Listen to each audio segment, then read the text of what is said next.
E agora a gente vai falar sobre o assunto do dia, né? Aquele sequestro a um ônibus que ocorreu na ponte Rio-Niterói. Nós acompanhamos, né, durante toda a manhã a evolução desse caso que acabou terminando com a morte do sequestrador. Os reféns passam bem, todos foram liberados sem maiores problemas. Mas o assunto foi esse, né, Zezé? Porque foi uma atitude chocante, né? O que se passa na cabeça dessa pessoa, tem até o nome dele aqui, deixa eu pegar. William Augusto da Silva. Não sei se tem a idade dele, ele era 20 anos, ele era um segurança e aí acabou invadindo esse ônibus e fazendo aí cerca de 20 pessoas reféns dentro do ônibus. Muita gente acabou se lembrando, lógico, do ônibus 174 que aconteceu no ano 2000. E no ano 2000 a gente teve um desfecho um pouco pior, porque além do sequestrador ser morto, ele também matou uma moça, né, uma refém, que até estava grávida, uma professora. E hoje, felizmente, os reféns saíram ilesos dessa história, apenas com os danos, né, psicológicos, que evidentemente ficar 3 horas e meia ali pressionado, né, sofrendo essa perseguição de um sequestrador é assustador. Zezé. A gente sempre tenta entender o que se passa na cabeça de uma pessoa que faz isso, né? Então, eu acho que ele era vigilante, aparentemente uma família estável. É essa pergunta que fica agora batendo na minha cabeça, depois de outras dúvidas terem sido dirimidas, né? Tipo, quando no início... depois da morte dele, eu fiquei, meu Deus do céu, né? Estão comemorando, não estão comemorando, mas não estavam, né? E o que estavam comemorando e falando, poxa, acabou sem um refém morto. De fato, eu acho que ali naquela situação não havia como preservar a vida do cara, não tinha. Ele ia matar, ou a reação da polícia iria desencadear a morte, como foi naquela situação do sequestro que você citou, Marcos. Mas me admirou e eu fiquei feliz, para dizer a verdade, assim, no meio de toda a desgraça, com a postura do governador, o Witzel, governador do Rio de Janeiro, que... instantes depois, já falou que prestaria assistência a todos os sequestrados e também à família do sequestrador. Não tem nada a ver com isso e que deve ter sido pega tão de surpresa quanto todos nós fomos. E, aliás, há informações sobre um cúmplice que estaria se dirigindo ao ônibus para dar apoio ao sequestrador e tudo mais. Enfim, eu acho que a gente precisa descobrir o que se passou para evitar que outras tragédias aconteçam, né, se forem evitáveis. Ontem o Henrique do Vale, que é nosso comentarista, falava que, acho que nos Estados Unidos, coisa de 12 ou 13 atentados já foram frustrados lá nos Estados Unidos por meio de ação do FBI, né, do FBI, fiscalizando redes sociais e tudo mais. E é isso. Né? Ô Zezé, a gente até pediu para os meninos colocarem no ponto a imagem do governador do Rio, Witzel, descendo de um helicóptero e fazendo ali uma comemoração, né? A gente, no 90 Minutos da Rádio Bandeirantes, até comentou se ele estava comemorando a morte do bandido ou não, se ele estava comemorando o desfecho da história. E o Witzel ainda falou, o Witzel, né? Ele ainda disse que eu disse também há pouco tempo atrás que eram cerca de 20 reféns, não, eram 37 reféns.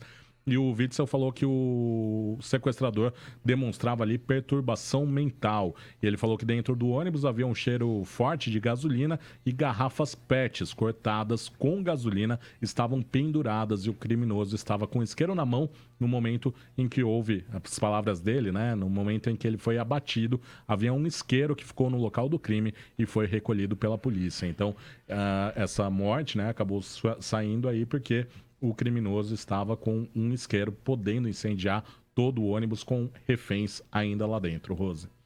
Pois é, de manhã a gente até comentou, porque a primeira impressão que se deu que ele tá é que ele estaria celebrando, né, a morte do assassino. E depois ele veio e disse que não era isso, que ele estava celebrando, na verdade, o fim do sequestro, né? Olha e só o desempenho. a comemoração dele agora. Ele negou. Agora, mas não era comemoração. Ele disse que não. Agora, o fato é o seguinte, gente, que nós temos? Nós queremos que situações como essas aconteçam? Não, não queremos. Seria bom que não acontecesse nunca. Por outro lado, a polícia, numa situação como essa, ela precisa agir para poder proteger os reféns. E neste caso, a arma do bandido lá, do moço, do vigilante, não era bandido, do vigilante, era uma arma de brinquedo. Não tem como a polícia saber se era uma arma de brinquedo ou não. Ele estava com gasolina, estava com isqueiro, estava com faca. Eu entendo, e eu sou uma pessoa que eu sou contra o desarmamento, vocês sabem disso, mas eu entendo que neste caso a polícia agiu de forma correta, porque ela preservou a vida de todos os reféns, porque você não tem ideia do que pode acontecer quando você tem um sequestrador agindo, e se você não... Eu vou usar a palavra abate, como eu falei de manhã, abate. Se você não abate aquela pessoa, você pode trazer um estrago maior.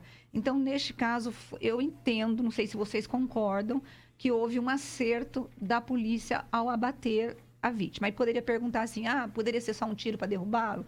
Até então, a polícia não sabia que a arma não era de verdade, né, Zezé? Foi só depois. Então, não tem jeito. É o risco. E esse moço, ele sabia do risco, Zezé, que ele estava correndo ao sequestrar um ônibus, né? Então, provavelmente, ele estava depressivo, desesperado. A gente não sabe o que ele estava passando. Mas, por outro lado, nem qual era a intenção dele, né? Não sabemos, não sabemos. Ônibus. Agora, as pessoas que estavam ali, uma das reféns que foram liberadas, o que se fala é que ela desmaiou. Ela saiu do ônibus, ela desmaiou de tão nervosa que ela estava. Então, assim, o desespero foi muito grande. E acabou resultando na morte desse homem, lamentável a morte, mas a polícia agiu de forma correta. Eu estou dizendo lamentável porque a gente não queria que ninguém morresse. Mas não dá para condenar a ação da polícia. De jeito nenhum. E eu acho que a outra questão que fica na cabeça de todo mundo também é se dá para fazer algum tipo de prevenção, de tentar rastrear, identificar algumas pessoas que estão passando aí por essa perturbação, né, com as palavras do governador do Rio, Witzel, para tentar perceber, pelo mas amor não de dá, Deus, né? Como que você vai? Se você Igual a não atiradora tem aqui da Campinas, Catedral, não tem a sertralina e a fluoxetina nos postos de saúde que são antidepressivos. O Estado não oferece sequer psicólogos. Tem um monte de gente doente, pessoas precisando de terapia para poder resolver as dores da alma e não conseguem. E é por isso que a gente tem esse tipo de situação que a gente vê. Quando a pessoa fica doida, vai lá e tem uma situação como essa.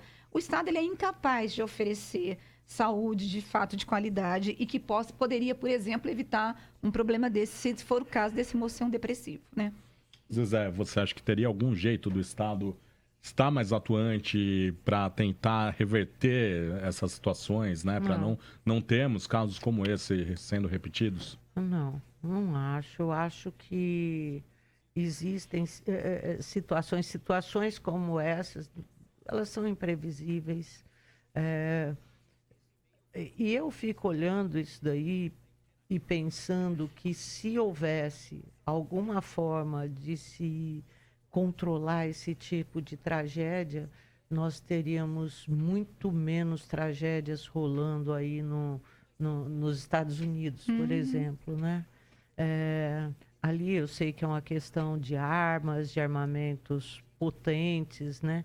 Mas a loucura de cada um vai com o que tem na mão, né?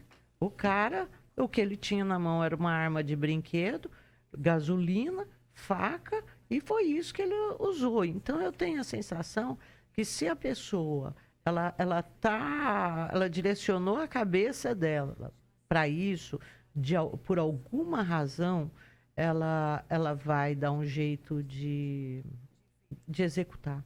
E é muito triste. Agora, se o trabalho de um psicólogo, se uma assistência, talvez, mas talvez não.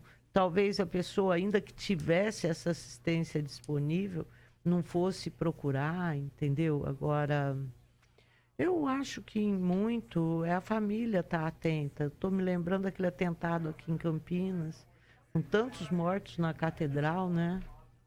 O que foi aquilo? O que foi aquilo, meu Deus do céu?